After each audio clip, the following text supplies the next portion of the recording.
Etapa 2. Prestem atenção que essa etapa é séria. O negócio agora ficou sério.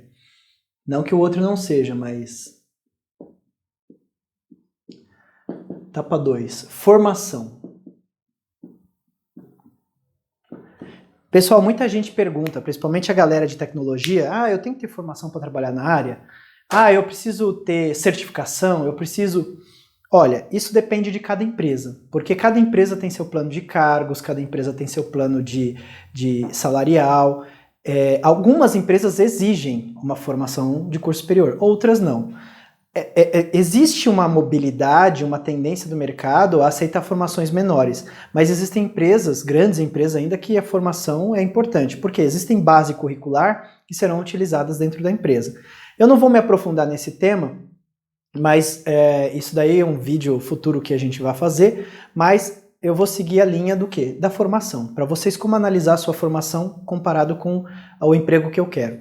Então eu fui lá e escolhi uma empresa que eu quero trabalhar. Fui lá e escolhi, eu quero ser um desenvolvedor em Go do Google, né? Meu sonho é trabalhar no Google. Então a primeira coisa que você tem que olhar, você vai escolher algumas pessoas que trabalham lá na área e essas pessoas você vai verificar. Eu tenho os conhecimentos, que é o item A, né? Eu tenho os conhecimentos...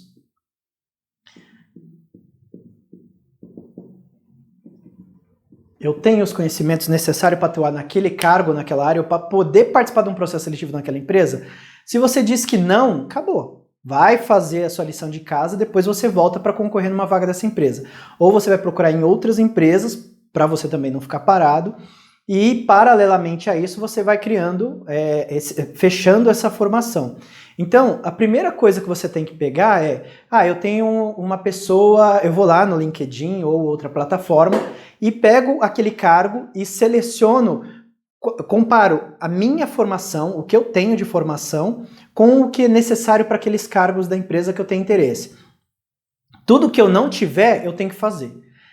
Mas as empresas estão falando que estão contratando mais por comportamento do que por conhecimento. Verdade. Porém, em certos cargos, a exigência de formação é enorme.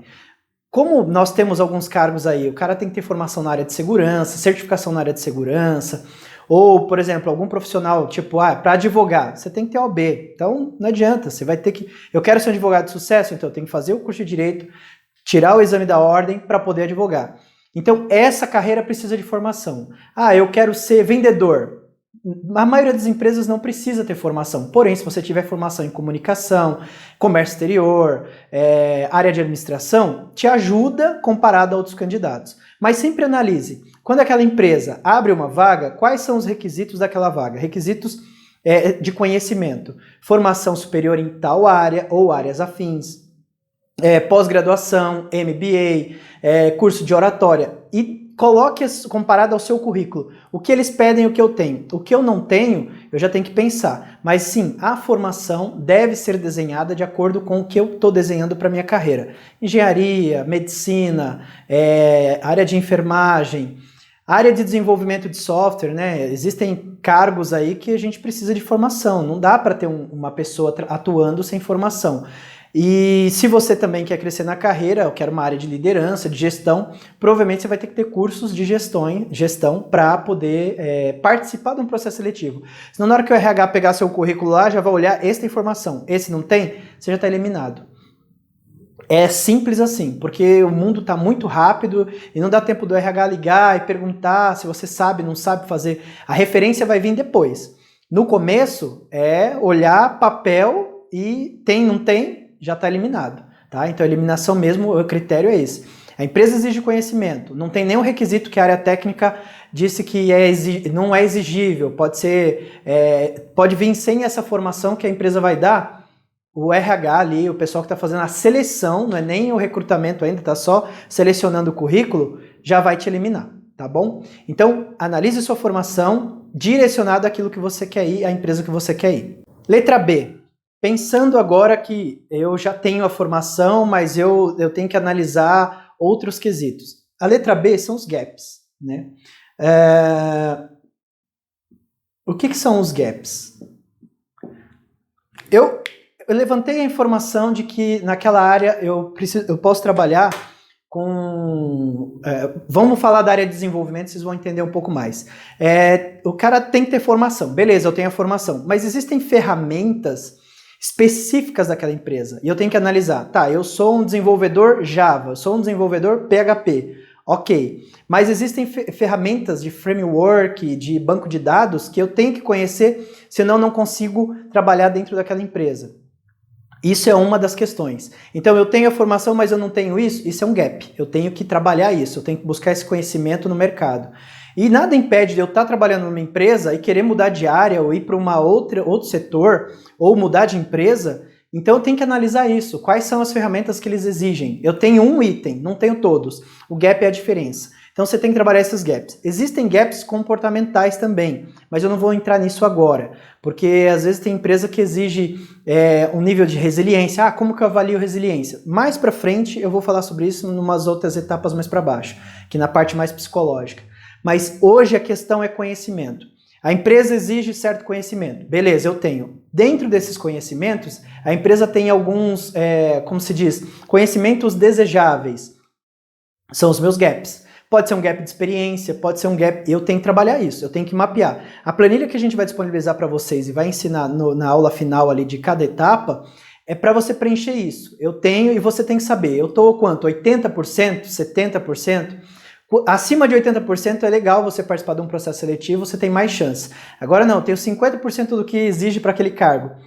Cara, volta para casa, vai fazer a lição de casa, vai ver aquilo que você não sabe, vai se preparar, vai fazer outros cursos, porque você precisa entender. Existem muitas empresas que pedem banco de dados MySQL, outras pedem Oracle e assim vai. Então eu tenho que entender todas essas ferramentas além da linguagem que eu desenvolvo. Ou, por exemplo, eu tenho uma pessoa que trabalha, vamos pensar num dentista. Eu estou contratando um dentista e ele tem que entender de ortodontia. Então, assim, eu tenho a formação de odonto, né, odontológica, mas eu não tenho uma pós ou uma especialização em ortodontia. Então, naquela vaga daquela empresa, eu não vou passar. Não adianta, o recrutador vai olhar e vai falar assim, ó, até você ter essa formação, a empresa precisa ter resultado. E às vezes em algumas empresas você não vai conseguir nem atuar, porque você não tem aquilo lá. Então, pensem nisso, eu tenho que saber qual que é o meu gap que falta para estar 80% dentro daquela empresa, daqueles requisitos que eles pedem. Aí eu posso participar do processo seletivo. Ok? Vou para C.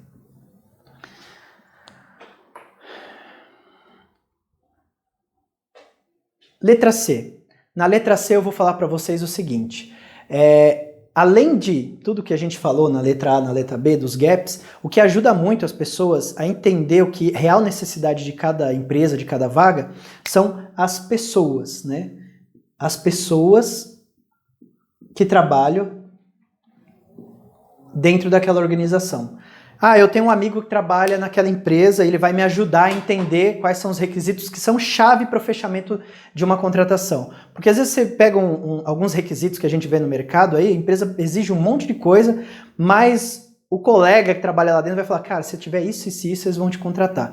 Então, eu tenho conhecimento, eu vi alguns gaps, converso com alguém que esse alguém vai falar assim, ó, esses dois gaps já participa do processo que eles são decisivos, né? Por exemplo, um gap pode ser um inglês, né? Eu não tenho inglês, então nem participa. Eles vão exigir inglês, talvez até a própria entrevista vai ser inglês. Eu vou colocar inglês fluente, mas não é. Não façam isso é péssimo. Então, eu tenho um amigo que trabalha na empresa. Eu vi meus gaps, eu já tenho alguns conhecimentos, mas eu não tenho recurso para investir em todos os gaps que estão pedindo. Conversa com esse colega, ele vai te ajudar a entender quais são os requisitos realmente que dão mais chances de fechamento, porque hoje em algumas profissões tem falta de mão de obra, então às vezes o recrutador ele vai falar assim, se o cara tiver isso, ele está contratado, né? Ou ele vai para a segunda etapa. Então escolha pessoas que podem te falar como que é lá dentro da empresa, o que realmente é importante para a atuação dentro daquela organização ou para entregar aquela tarefa. Se você entender isso muito bem, na hora que você for para uma entrevista ou for encaminhar seu currículo, depois a gente vai ter umas explicações sobre currículo, você vai escrever já direcionado, porque o que acontece no dia a dia? O recrutador pegou vários currículos. O cara fala assim, eu sou engenheiro de software e eu sei desenvolver em C#. Aí o outro coloca assim, sou desenvolvedor, desenvolvo em C#, mas eu conheço MySQL. E aí tem um requisito, MySQL é super, tipo, o cara técnico lá falou pro RH, se o cara tiver, já chama pra entrevista. Esse cara eu já vou chamar. Esse aqui não colocou, eu não vou chamar. Então, por isso que é legal você ter uma pessoa lá dentro para te passar as dicas de como que é o dia a dia naquela empresa, como que as coisas funcionam. Então, fiz o meu conhecimento, fiz os gaps que são necessários, vê quanto custaria investir nisso, em tempo e tudo mais. Vai em cima das pessoas, os colegas ou os contatos que você trabalha. Por isso que é legal ter bastante conexão no LinkedIn, porque às vezes você conhece a pessoa, mas não tem tanto contato e ali você começa a puxar assunto, ele pode te ajudar. Nós estamos num mundo muito conectado, então se você tiver pessoas que trabalham dentro de uma empresa que você tem interesse ou de uma área que você tem interesse, ele vai te direcionar para dentro dos gaps que vão te ajudar a encontrar o emprego ideal, o emprego desejado, para você começar a atuar na área. Pensem nisso e trabalhem isso também.